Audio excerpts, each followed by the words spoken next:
இப்போ ஃபஸ்ட்டு கோட்டில் ஸ்டார்டிங்கில் கீழே இருந்து நீடில் மேலே எடுத்து அந்த ஃபஸ்ட்டு டாட் இருக்கு இல்லையா, அந்த டாட்டுக்குள்ளே நீடில் கீழே விடணும். கீழே விட்டு நூலை இழுத்துட்டிங்கன்னா இதுதான் ஸ்ட்ரெயிட் ஸ்டிச்சு. ஒரு ஸ்டிச் தான் போட்டு காட்டணும், இதுதான் ஸ்ட்ரெயிட் ஸ்டிச்சு. பட் நான் வந்து உங்களுக்கு கண்டினியூஸாக 2 ஸ்டிச் போட்டு காட்டுறேன்.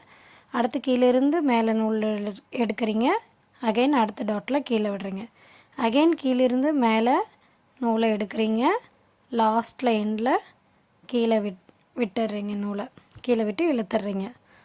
இதான் ஸ்ட்ரெயிட் ஸ்டிச்சு. இப்போ பேக்கில் திருப்பி எண்டு நாட்டு போடணும். நூலை அந்த சின்ன ஓட்டைக்குள்ளே நீடில் விடுறீங்க, அந்த நீடில் டைட்டாக பிடிச்சிக்கிறீங்க, அகைன் அதுக்குள்ளேயே நீடில் விட்டு நூலை ஊசிக்கு மேலேருந்து கீழே ஒரு சுற்றி இழுக்கிறீங்க. இதான் நாட்டு. அகைன் அதே மாதிரி அதுக்குள்ளே விடுறீங்க, ஒரு சுற்றுறீங்க, இன்னொரு சுற்றுறீங்க, பிடிச்சி டைட்டாக இழுத்துட்டு கொஞ்சோண்டு நூலை விட்டு கட் பண்ணுறீங்க. நீங்கள் ஒட்டை கட் பண்ணிங்கன்னா நூல் வந்து பிரிஞ்சிக்கும். அடுத்தது த்ரெட்டில் எண்ணாட்டு போடுறீங்க, திருப்புறீங்க. இப்போது straight stitch ready. Next running stitch. இப்போ 1 2 3 4ன்னு போட்டிருக்கோம். ஒவ்வொரு டாட்டும் இருக்குது. ஃபஸ்ட்டு டாட்டில் 1வது இதில் டாட்டில் கீழேருந்து ஊசியை மேலே எடுக்கிறீங்க, எடுத்து நல்லா இழுத்துட்டு கீழே எண்ணாட்டு இருக்குது. அடுத்து 2ங்கிற டாட்டில் ஊசியை மேலேருந்து கீழே விடுறீங்க, கீழே விட்டு இழுத்துடுறீங்க. அடுத்தது 3ங்கிற டாட்டில் ஊசியை கீழேருந்து மேலே எடுக்கிறீங்க. அந்த 2ம் 3யும் கேப் இருக்கணும். 3ங்கிறதுலேருந்து அடியிலேருந்து நீடில் விட்டு மேலே நல்லா இழுக்கிறீங்க, இழுத்துட்டு இப்போ 4ல் விடுறீங்க. 4ல் நீடில் டவுனில் இன்சர்ட் பண்ணி நூலை இழுத்துடுறீங்க. அடுத்தது 5ங்கிற டாட்டில் அடுத்த நெக்ஸ்ட் டாட்டில் ஊசியை கீழேருந்து மேலே இழுத்துடுறீங்க. இப்போ இதுவே ஒவ்வொரு தரையும் கீழே மேலே விட்டு எடுக்காமல் ஈஸியாக ஒரு ஸ்டிச் பார்க்கலாம்.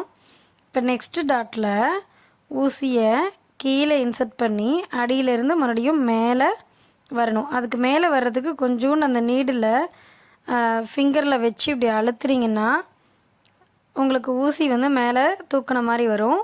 இப்போ அந்த டாட்டில் ஊசியை வெளியே எடுக்கிறீங்க, மெதுவாக வெளியே எடுக்கிறீங்க. அகைன் அதே கேப் விட்டு ஊசி அந்த டாட்டில் கீழே குத்துறீங்க, அடுத்த டாட்டில் ஃபிங்கரை வச்சு அழுத்தி மேலே எடுக்கிறீங்க.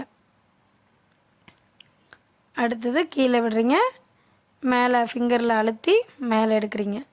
எடுத்துட்டு நீடில் நல்லா தள்ளி விட்டு கீழேருந்து மேலே தள்ளி விட்டு அப்படியே இழுத்திங்கன்னா ரன்னிங் ஸ்டிச் ரெடி. இப்படி கண்டினியூஸாகவும் போட்டுட்டு வரலாம். ஒரு த்ரெட்டு வெளியே தெரியணும், ஒரு த்ரெட்டு மறைஞ்சிருக்கணும், ஒரு த்ரெட்டு வெளியே தெரியணும், மறைஞ்சிருக்கணும். இதுதான் ரன்னிங் ஸ்டிச். இப்போ எண்டு பண்ணுறதுக்கு கீழே டவுனில் நீடில் விட்டு இழுத்துடுறீங்க, பேக்கில் திருப்புறீங்க, திருப்பிட்டு லாஸ்ட்டு ஸ்டிச்சில் நீடில் இன்சர்ட் பண்ணுறீங்க. இன்சர்ட் பண்ணி நூலை இழுத்தா ஒரு லூப் கிடைக்கும். அந்த லூப்புக்குள்ளே நீடில் அகைன் விட்டு ஒரு நாட் போடுறீங்க. அகைன் அதே மாதிரி ஒரு நாட் போட்டால் ஒரு விரிஞ்சிக்கும், அதனால் அகைன் அதுக்கு இதே மாதிரி போட்டு 2 நாட் போட்டுடுறீங்க. 2 நாட் போட்டுட்டு அது ஒரு வழி, அது ஒரு மெத்தடு.